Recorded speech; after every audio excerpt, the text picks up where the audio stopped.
Hi there, YouTube. It's been a long time. I posted a few videos. I'm just testing to see where my channel can go because I haven't been posting videos for a long time. And I just wanted to see if I would get any type of views. And one of them got some views. One of them got a couple of thousand views about Megan McCain. And I was kind of surprised. It's like, okay, interesting. Couple thousand views. I forgot what video that was. I think that video. That video is about her being like banned from the show. Anyways, so I was like, let me just post some videos, and I actually was testing this editing software that I know of someone that's using, and I used it a couple of times. And then they wanted to charge me for it. So I stopped using it because I can't use it unless I pay for it now. Hi, Squill. How you been? How's everything? So, you know, so yeah, I mean, the channel, I don't know, this channel is, I feel like it's kind of dead. I mean, it has maybe some legs to it, but I don't know. Maybe I have to post the videos around the time The View comes on if I want to make videos about The View. But it's pretty much, I think it's like it's dead. You know, it has no legs like it used to in the past. So ain't nothing been going on with me. I mean, I'm just surviving and same old, same old. So how you been, Squill? How's everything? Did you get a divorce? So yeah. So I don't know, like I just feel I don't know, it's been hard. It's just been hard. It's just been hard. It's just been hard, you know. It's just been hard. And I'm not complaining, but I try to count my blessings, you know, and everything, but I don't know, life has just been wait. You didn't get a divorce, but you have a boyfriend. Does your boyfriend know that you're married? That's the question that we need to know. I don't know, life has just been a little worrisome. I mean, I'm okay. I got a roof over my head and everything.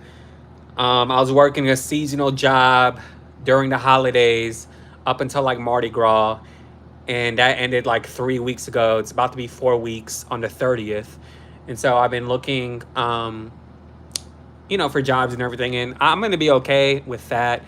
But I just don't feel fulfilled. Like I don't really. It's like I know what I like to do.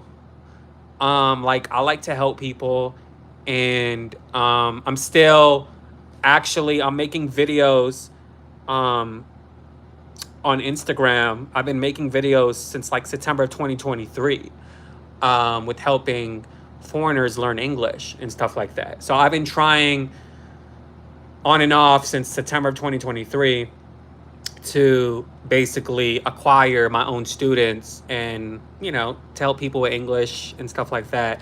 And that's been difficult, So that's kind of like a new like business model that I've been wanting to do. It's something I'm passionate about and something that I understand and everything.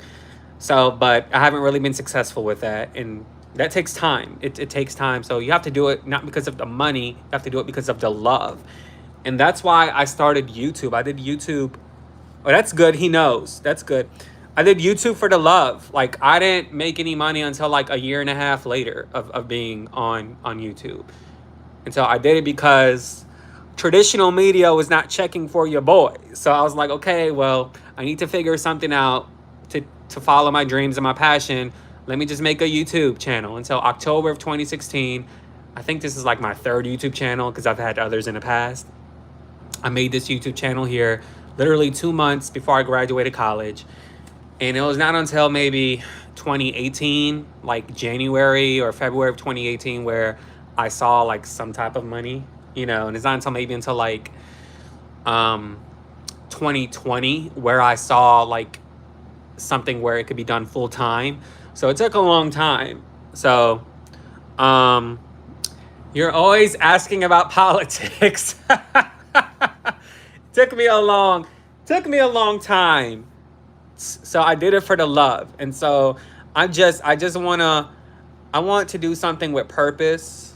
Um, and so I don't know. I'm still into the whole current events and the news and stuff like that. But I've noticed that this is what I've noticed over the years is a lot of people cannot talk about something that they identify with when it comes to being critical. You understand? So if you are a part of something, like if your identity politics is part of something, right? And let's say um, someone is critical about something about what you are, like maybe a certain facet of or a certain idea or a certain thing that's going on that you belong to. A lot of people can't really handle the criticism of it, and at the same time they can't even admit to the criticism. So I just don't like that because it's hypocritical. And I do understand the hypocrisy comes in all shapes and forms, whether people realize it or not. But for me personally, I try my best. I try my best. And maybe that hasn't been showcased over the years doing this channel, you know, because I was just on this rampage of, you know, my epiphany of how I feel about certain things and everything. But now being on the other side and, you know, kind of having this revelation about the other side and saying, well, wait, I kind of don't really relate to what I thought I related to. Now I feel like I'm on this end of the political spectrum. I also see it on that side too, where it's like, you know, a lot of people, they're just in a cult and I'm not in a cult. That's not something that I'm for.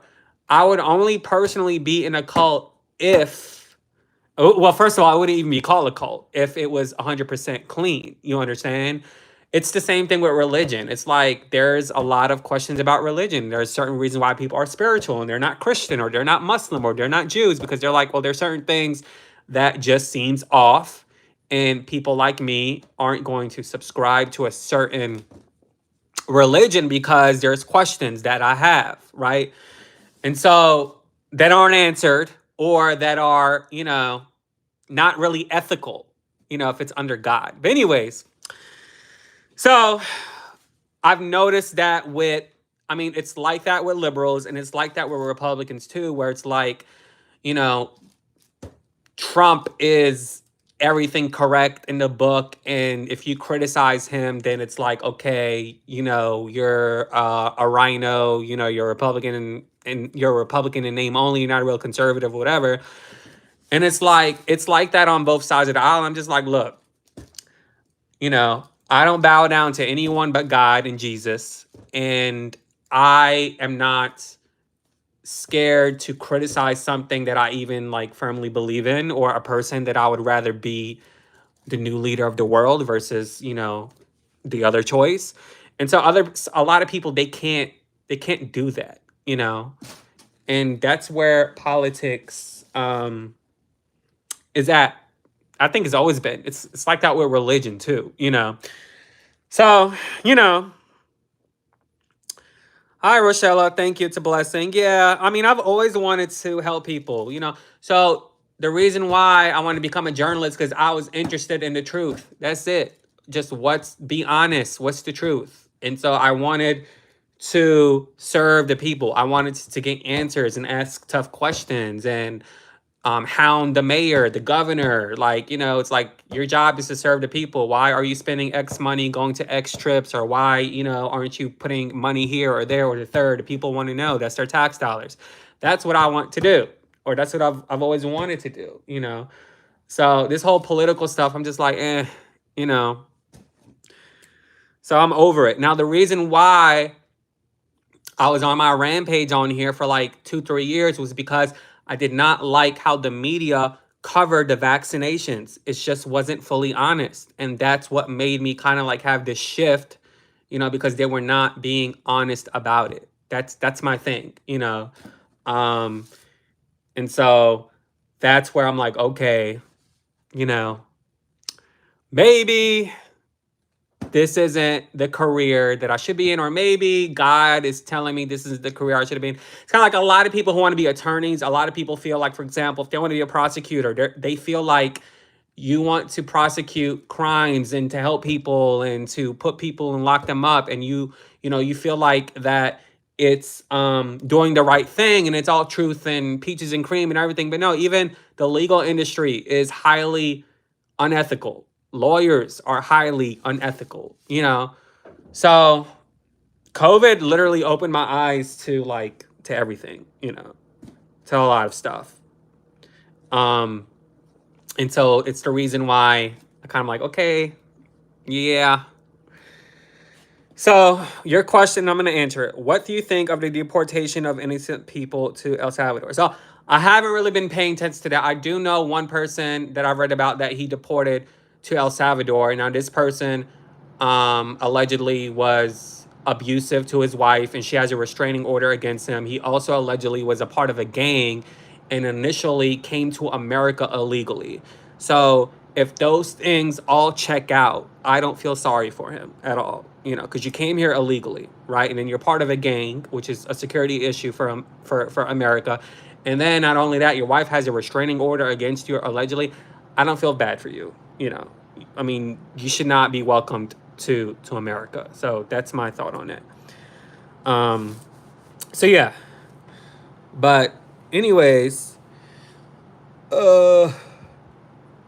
it's definitely a blessing. It's definitely a blessing. So I've been trying to learn, and because I my bucket list is to travel. I've been saying that for years that I want to travel, but you need money to travel and stuff. So I don't know. I want to be this digital nomad. I'm not becoming younger. Times are flying by. We're already in April. May is around the corner next week. Before you know it, it's going to be 2026. And, I'm telling you, your 20s, your 30s, your 40s, it's just all goes by fast. So I just want to travel. I do. I don't been really paying attention to politics and stuff like that. You guys know how I feel. I've been open about it. Did I want Trump to be elected? Of course I did. Did I want Kamala Harris to be elected? No, I didn't. And I've already listed my reasons. I made a video about it if you want to go in the archives and listen. Other than that, I haven't really been paying attention to politics and stuff like that. So I just want to do something with purpose and value and principle and stuff like that. I can always teach in America, but I don't like the fact you got to get your fingerprints, and I'm very limited, anti-government, and I just don't feel comfortable with them having my DNA, and that's like indefinite. So that's it. No, I'm not doing that. And so in other countries, they really don't do that. I'm just like, you don't need to have like my DNA. Come on now. So, but yeah. So anyways, how about you, Rochella? What do you do? Squill, have you been working, or are you still like you're just on this disability? So yeah, I don't know. This YouTube thing is very hard, especially if you want to do like news and everything. It's just like it's a lot of work. It's just like I mean, I still pay attention to what's going on, like in the blogs or whatever, and kind of just see what's going on in the world. But it's like, I don't know, dude. It's like I'm just tired. I'm tired of it. Squill, I'm surprised you didn't ask me about that guy, the activist from Colombia, that's in the process of being deported. I'm surprised you didn't ask me that question. So anyways, here's the thing about that. It's like, if you don't have full citizenship to a country that you're in, you have to be careful with what you do and what you say, right? I mean, and a lot of these protesters that go on college campuses, a lot of them, they're covered with masks, right? They cover themselves. And the ones that don't cover themselves, they think because America is all about the First Amendment and free speech, that they're safe even if they're not a full citizen, right? And so there's this guy, Mahmoud Khalil, I'm sure you guys have heard of him, who's 32, 33 years old. I don't know if he's like a Syrian Palestinian or an Algerian Palestinian, different publications, they give different descents, but, his family, I guess, is from Palestine, right? And this man is getting his master's, at Columbia University, I think in international affairs. And it's like, yes, you're married to a citizen, and yes, you have a child coming on your way, but it's like, why are you going to school? You're ultimately trying to go to school to better your life and to better the legacy of your family. Why even get involved in politics, when it comes to that? Like, it's just like, why? First of all, you have a green card. You are a permanent citizen. You're a legal resident, but you still don't have your full rights of display. And then when you came to America, if your intention was to do that, because when you fill out a visa, they want to know why. They want to know what's your purpose of coming to this country. Like, why are you here?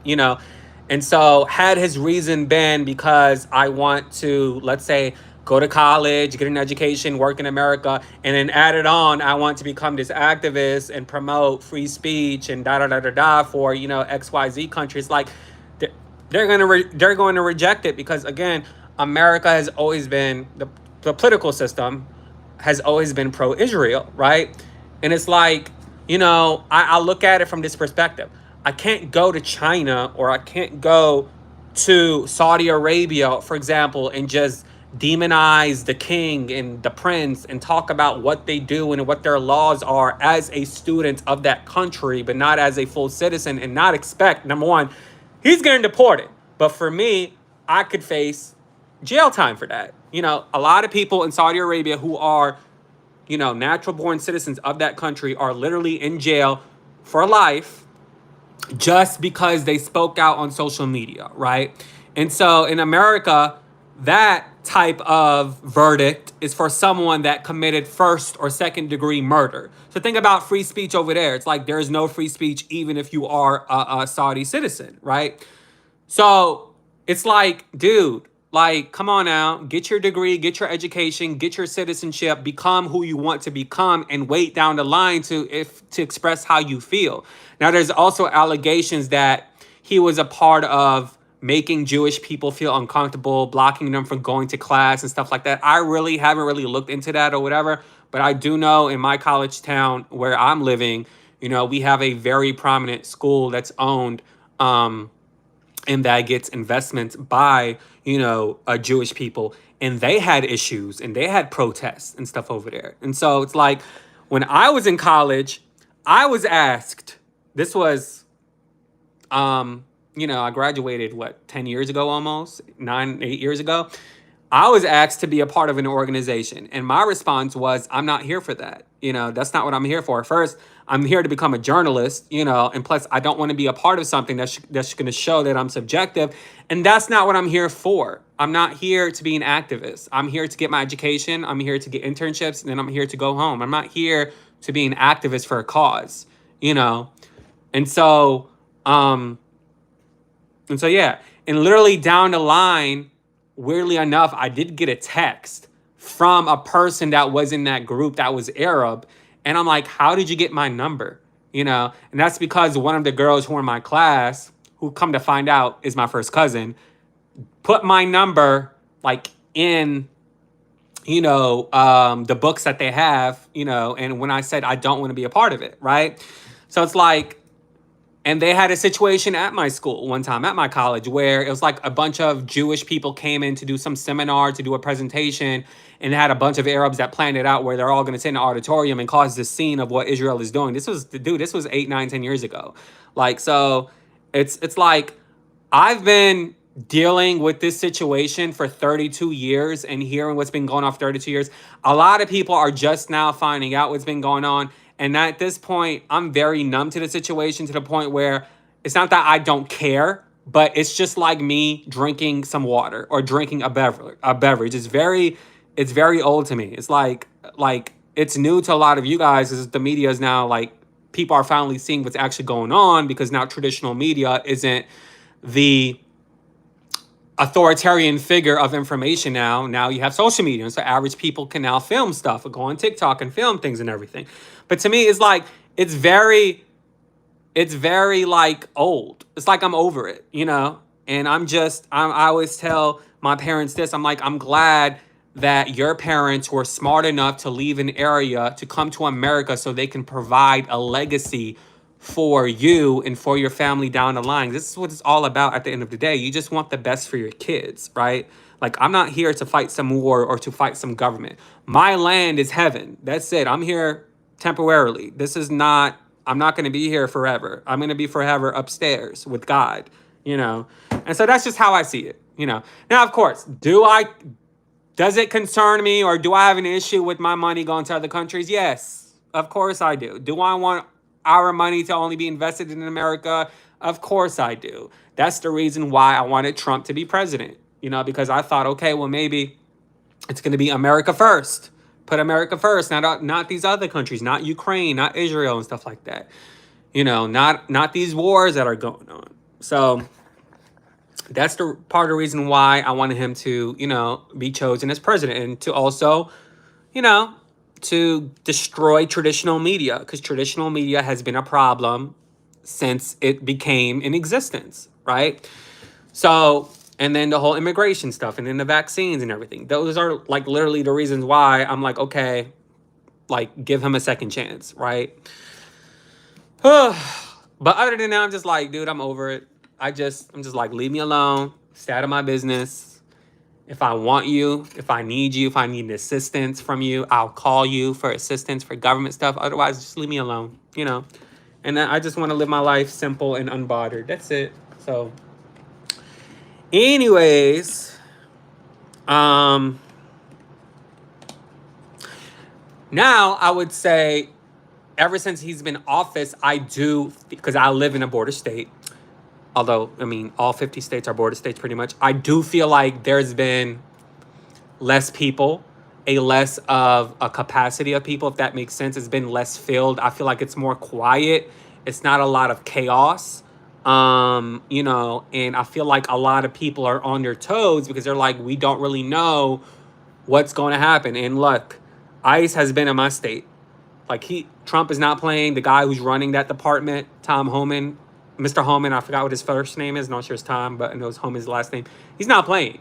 He's not playing. They had checkpoints in my area, you know, with ICE being there. They're not playing, you know. So, I don't know. You got people on their toes. So, I mean, personally speaking, I'm like, just follow the law, come here legally. That's it, you know. You know, and it's like, you can't get mad at people if they feel the way they feel. Immigration is a problem in literally a lot of countries, not just America. Immigration has always been a problem. It's always been a problem. Like, it's like you're people are coming here where it's not really their world. They can't really speak the language, and you know, they're filling up homes and spaces where now it's just making people who live in that area just like feel like they can't rent those homes, or they can't rent businesses, or they can't do certain things. So it's like, or just crime and chaos, and that, it's just tax dollars being given to them, and just, I don't know, it's just a lot of chaos. It's just, you know, of course there's pros to it as well, helping the economy. And also, like, a lot of conservatives, like, they hire them for cheap labor. I mean, that's a pro, hiring someone to pay for cheap labor, as opposed to like an American. I guess that can be a pro to save your money. But it's like, I think, in my opinion, the cons outweigh the pros, you know? So, without due process, though. So, with my opinion, though, if they came here illegally, they don't deserve due process. That's how I see it. So, the guy who got shipped to El Salvador doesn't deserve due process, because allegedly he came here illegally. Allegedly he's part of a gang. He literally has the gang, like, tattooed on his finger, you know, on his hand. His wife allegedly said that she has a restraining order against him. So it's like, I don't have, like, it's like, you came here without papers, you should be something bad, you know? So, like, if I want to go teach in another country, I literally have to do a national FBI check.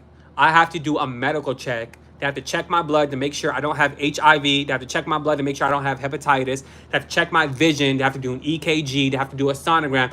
Literally all of these steps just for me to get a temp visa to another country. And other countries do not get the end of the stick of criticism when it comes to this because they're not America. They're not number one. It's always the number one. It's always the most popular thing that gets the criticism because again, that comes with hatred. Being number one comes with jealousy, hatred, and criticism, right? Whereas other countries do the same exact thing, if not worse, but they don't get the hate from it. And that's the hypocrisy I don't like, you know? That's just the hypocrisy I don't like, you know? So anyways, so I feel like we should definitely take what these other countries do for foreigners that go to their countries and put it here in America. You know, we should have rules. If you want to come here, you have to know how to speak English. That should be the rule, right? You know, you have to take a medical test. You have to take all of these tests. You have to be investigated, psychologically tested. Like, are you coming here for a good reason or are you just coming here to cause chaos? We should employ these same type of notions that these other countries do. But America is seen as this, you know, as liberals like to call it, xenophobic, prejudiced country where, you know, these other countries, they don't get that kind of hate when they do the same thing, you know, if not worse, you know. So if you have HIV and you want to work in China, you can't work in China. You know that, right? So, but in America, if that was a prerequisite to come here, oh my God, they would be called like a stigmatized country, like, you know, and stuff like that. It's like, come on now. Like,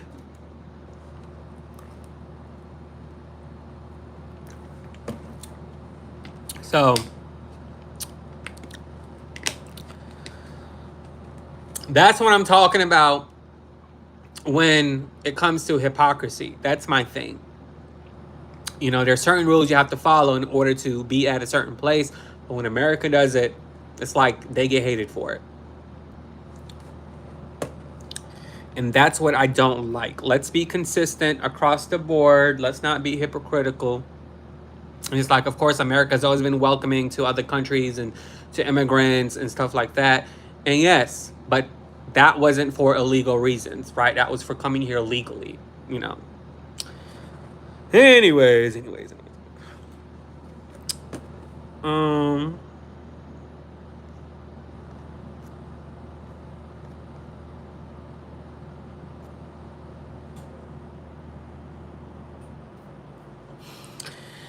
So I'm done ranting about that.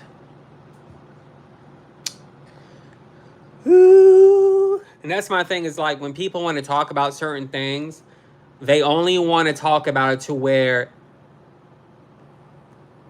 they make a point that sets their beliefs, right? That sets their narrative, or to, you know, justify how they feel. They don't want to talk about the whole situation or the whole pie. You understand? So it's kind of like when people want to talk about like racism, for example, I'm like, okay, if you want to talk about racism, we have to talk about the whole thing. You can't just pick and choose what part of or what aspect of racism you want to talk about to make you feel good, or to make you feel like your point is coming across as factual. I have to talk about the whole thing. If you don't want to talk about the whole thing, leave it alone, right? Leave it alone. Don't talk about it. You know, and people don't want to do that, right? They don't. And so I'm like, okay, we'll leave it alone. So if a black person, for example, wants to say, well, white people don't like me, white people are racist, I'm like, okay, all right. So we can just labeling white people as a whole. I wouldn't say every white person is racist, but and however, being around black culture, growing up around black culture, and I used to do this too, if you call someone or address someone else, oh, that white girl or that white this or white that, that's a form of bias. That's a form of prejudice, right? And so a lot of black people are growing around that, for example, right? Or if, for example, a white woman wants to date a black man, that today is still seen as a stigma, or still seen as being hated upon, you know, across the board with a lot of the black community. And again, that's a form of racism right there, right? Well, like, why is he with a white woman? Why can't he be with a black woman, right? And so again, If I make those points to a black person or to someone that's like this black activist, they're going to feel offended. And I'm like, okay, this is why I said to leave it alone, because you don't want to have the conversation that's going to factually dictate your identity politics. You can't have that conversation because you're not mature enough to have it. I can sit here and admit certain things or have a conversation where, I can say, well, yes, this is what occurs here, that occurs there, because I can do that. A lot of people can't. So that's why I say leave it alone. Like, if you don't want to have, you really don't want to have that conversation about racism, because you don't want to go there where I want to go there, because I'm going to go there to 100%. I'm going to nitpick every aspect of what that word is and where it occurs and what it does, even to the person that talks about it that's in their culture, and people don't feel comfortable with doing that. That's just how people are. They don't want to criticize the religion that they're in. They don't want to criticize how, the culture that they're in and what they do, how they contribute to it. You understand? So when people want to talk about, give you an example. People want to talk about Palestine and Israel, right? And they're like, how America contributes to Israel. I'm like, okay, a lot of these people, for example, come from Middle Eastern countries. I'm like, well, wait, hold on. Your country's government has a treaty with Israel. Your country's government does trade with Israel. Your country's government has this hidden prejudice or racism under the rug towards Palestinian people. Here's the historical facts that I looked about. Again, that's going to make them feel offended, even if it's true, because they don't want to be seen as a culprit in this situation. They don't want to admit that. So again, this is how I come. This is what I do when we talk about certain topics, because I want to talk about everything. I don't want to just nitpick certain things to make me feel good. We're going to talk about the whole pie, and people are not ready to do that. So I'm just like, okay, I'm not going to talk about it then, So it's like when an Asian person, for example, talks about racism. I'm like, okay, well, statistics shows that a lot of Chinese and Vietnamese people, if they don't marry within their culture, they have to marry white. Is that a contribution to racism? Yes, right? So again, as a Chinese person or as a Vietnamese person, now that doesn't mean you subscribe to that, but a lot of people in your culture do, or there's a high possibility that your mother or your father or their grandparents subscribe to that. So again, people don't want to feel attacked within their identity. They only want to attack the identity externally, outside of what they are. And that's the form of hypocrisy that I don't like. It's the same form of hypocrisy when I talk about immigration. Other countries have strict rules about coming to their country. Why can't America have that same rule without being bashed? Why? It just doesn't there's no logic to that, And that's because we are, number one, we're the strongest, most powerful country in the world. And people are just hypocrites, So, so that's my rants about that.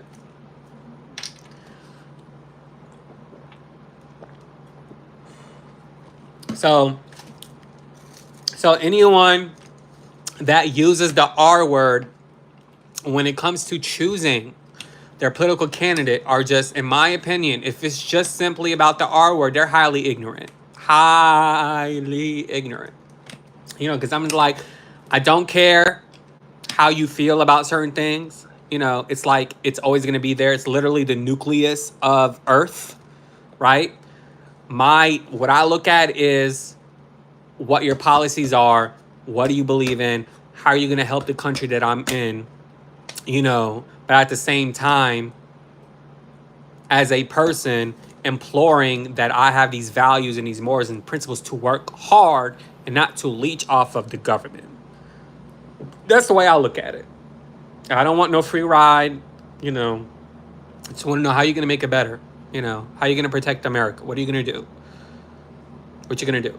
There going to be more jobs. Are you going to fix the economy? Are you going to fix the infrastructure? Are you going to lessen this highly regulated Department of Education and fix it to where people are actually learning things in school, and not being so prone to learning about pronouns and ideology and things at 5 years old that kids don't even know or can't understand because they barely can read or know their numbers or even spell their name.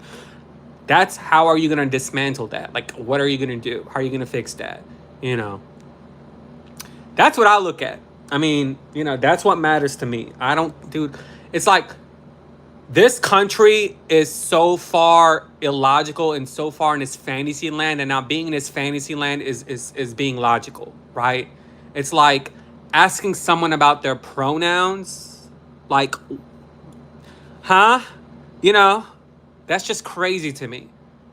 Asking someone what they prefer to be called, my damn name on my birth certificate.